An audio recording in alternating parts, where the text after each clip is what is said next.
करतोय, पण हवं तसं यश काय मिळेना. बरोबर ना? आता ही धावपळ सोडून कुठेतरी लांब निघून जावंसं वाटतंय ना? अजून किती दिवस सोसावं लागणार हेच तुझ्या डोक्यात कायम असतं. त्याच त्याच गोष्टींना पुरता कंटाळून गेलायस तू. मला माहितीये या वेदना आता तुला सहन होत नाहीये. यापुढे अशी समस्या तुला सतावणार नाही.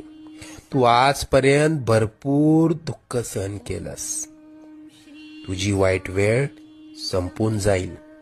त्यानंतर येतील सुखाचे सोन्यासारखे दिवस. बाळा, तू प्रयत्न करत राहा. जिथे तू थांबशील तिथून पुढे तू हाती घेतलेले कार्य आम्ही पूर्णत्वास नेऊ. तू प्रयत्न करत राहा. यश तुझी वाट